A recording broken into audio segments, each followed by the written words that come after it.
us. And what Akbar did, Akbar got them not only translated from Chagatai Turki to Persian, but also to get them illustrated through his painters. And that's why we find not only the description, but also the images of some of these birds, animals, and flowers, and flowering plants and trees described by Babur. So there was, this is a genre which became a very important part of the Mughal creation. Now this is an extremely fine example, but we should not forget that Mughal painting was not necessarily restricted to Akbar's reign. Akbar died in 1605.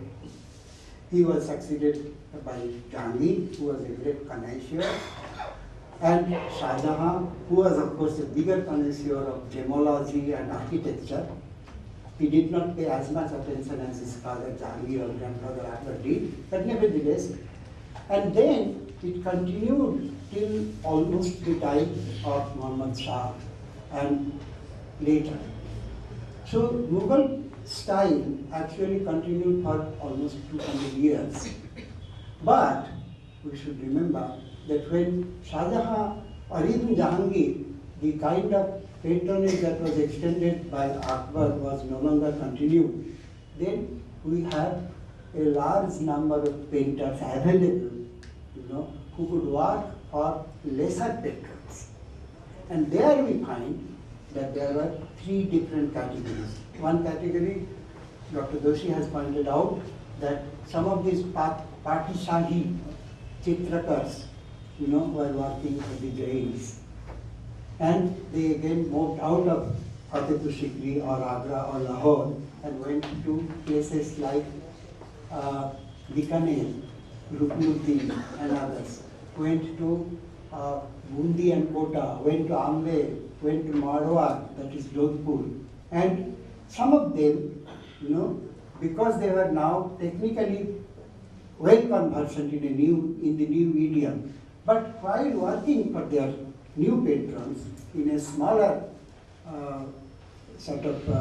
atmosphere, smaller core, they had to tailor-make their style again, following the dominance of the local style. How that occurred, I will just show you with the help of a few slides. So now the period of consolidation I have shown you. Now comes the period of dispersal. Because the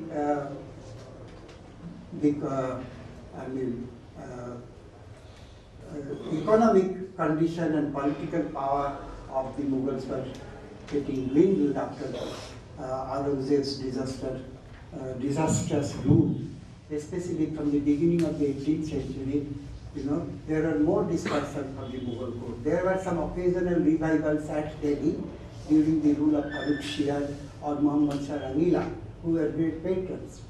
But nevertheless, now the center of activity of the miniature tradition shifted to the smaller courts of Rajasthan, of central India, and the regional centers of Lucknow, of Faizabad, of Murshidabad, and Patna.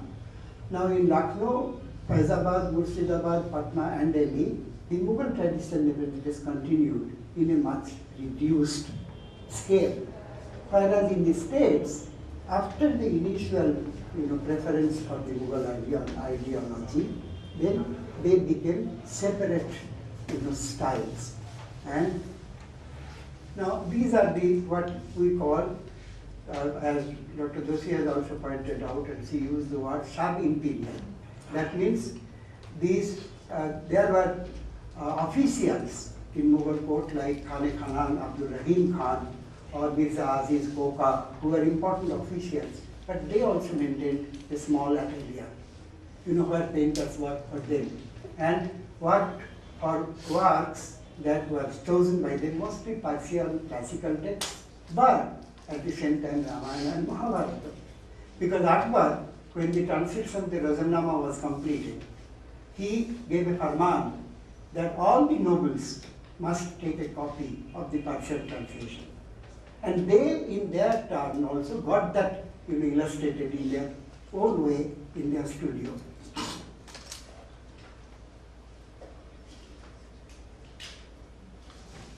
So this is a page from one of the Razamnama texts that was prepared for Abdul Rahim Khan Khanan. This is another page which was prepared perhaps for the Bir Singh Bundela of Datia and Orcha, who was a friend of Jahangir and whose court poet was Keshav Das, a doyen of Hindi literature. Now this is a page which is in Calcutta in the Birla Academy of Art and Culture of another Razamnama manuscript that was done for a patron whose name unfortunately we don't know. But the style has got elements of what was prevalent among the sub-imperial style in the Gujarat region or Western Indian region. Now this is not a good slide, but it's a great painting, the Death of Inayat Khan. I have shown you that the interest in portraiture. Now here the Mughals, especially Jahangir, Akbar also did. Akbar got a whole album made of portraits, commissioned, and that was in total contravention of the Islamic practice, where portrait painting was a taboo. But nevertheless, that was, of course, more honored by its contravention. So this is a great, now we know that the particular artist whose name has been deciphered in the completed painting was Bal Chand. A painter who flourished in the later part of Jahangir's reign and in Shah Jahan's reign. There is this is a drawing version in the Museum of Fine Arts, Boston. The painted version is in the Bodleian Library, Oxford. Now, the same type was emulated, later on in the different courts of Rajasthan and the Punjab Hills, in the Pahari region. So this is a detail which was done almost 100 years later, more than 100 years later, at the court of Jaipur by a painter called Sahib Rao. Now he was steeped in the Mughal tradition and he was also very good at drawing. But what did he paint?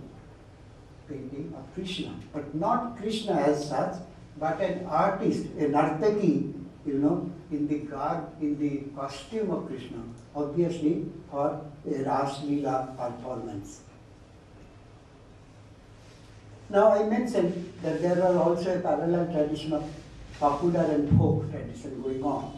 So this is an example of the early 17th century from a place called Pali in Gujarat, Rajasthan, not very far from Jodhpur. So here, the earlier elements are fairly strong, as you can see, but in the dress and in some other details, the Mughal court, culture has permeated in.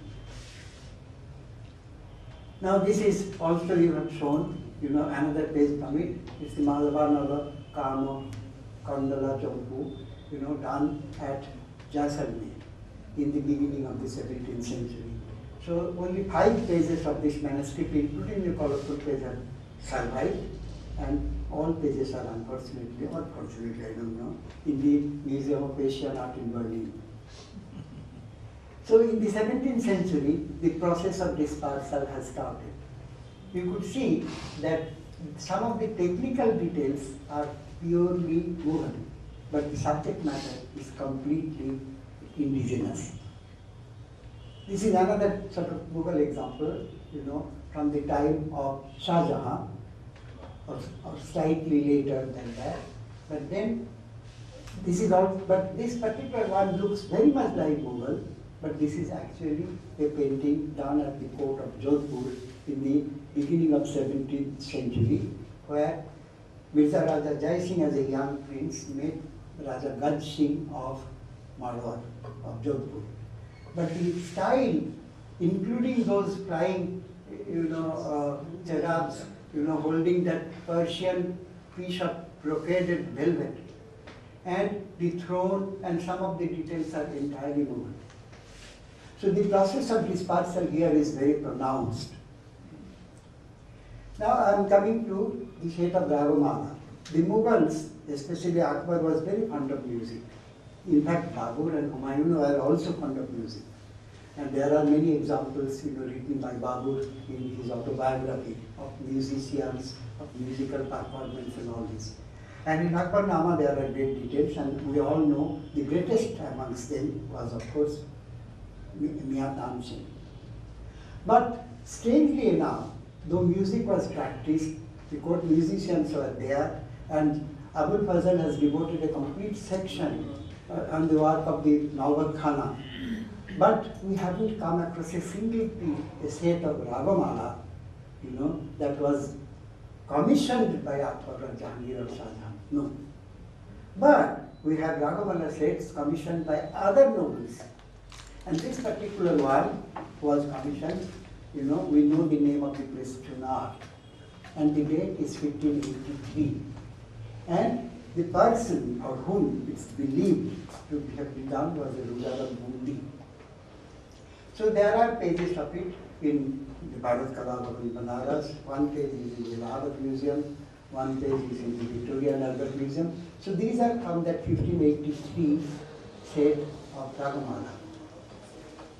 And the set, this is from Allahabad Museum, from the same set. Now, this one is from Bikaner. It's purely as it seems in from the Bhagavad Gita, this Krishna, Chiraharana, but done in a noble fashion, but not the court fashion that we have seen in Akbar's time. Now, she has shown in the 11th century what in that over Nirukti fragment, how the elephant was done. And in the same vein, we have during the time of Akbar a whole range of pictures of elephants. Akbar, Humayun, Jahangir and Shah Jahan. And Abul Fazl has devoted a complete section on elephants and how elephants were captured, how they were trained and kept, because elephant was a very important part of not only royal paraphernalia but also of the war requirements. And this is a detail from Kota. I haven't exceeded. I will just complete it.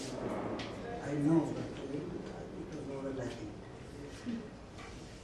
And so there was other, great painters. One of them was Nehal Chand in Kishangarh, a small state near Ajmer, but it had a great painter who was steeped in the Mughal tradition, not necessarily of the Jahangir or Akbar period, but of the Muhammad Shah period of the beginning or second decade of the 18th century.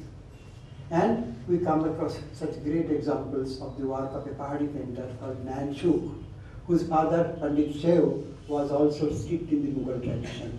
So here we find an amalgamation of not only Mughal but also to a certain extent European tradition. And this is again a very familiar Indian religious theme, but done in a style which has got all the elements of the remnant of the Mughal style. And the last one is also a great example from the Bharat Kala Bhavan.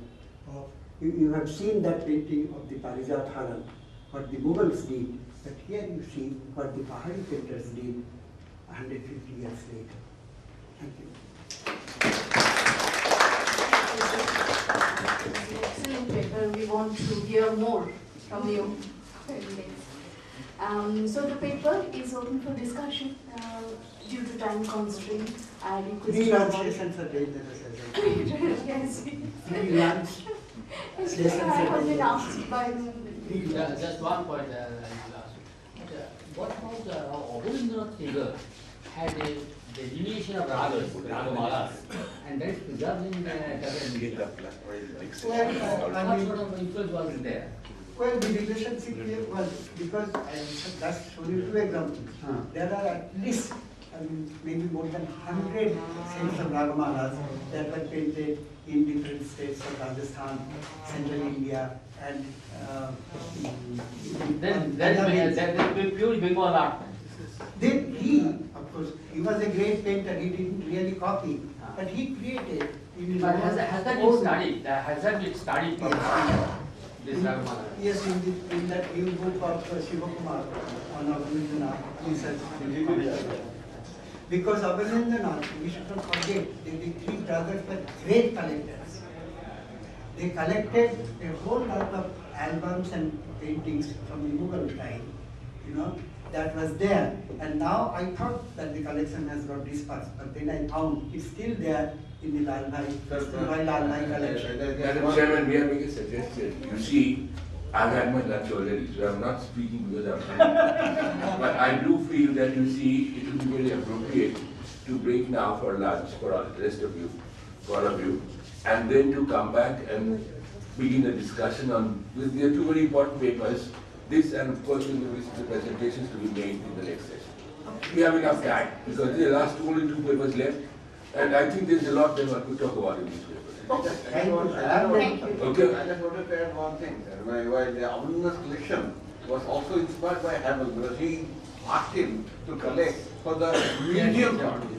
In the Indian Museum art section was under the curator of Victor Art School. No, their personal collection, the paper collection was not advised. It was already, Gaurarendranath and Shamarendranath were already doing it. Yeah, because Abdul also did Because that. you have seen even that portrait of Abdul Khalek. He was a man, who used to drink things. Okay, thank you. And I'm now closing the session here. And lastly, okay, after lunch, we will discuss. Okay, we will discuss.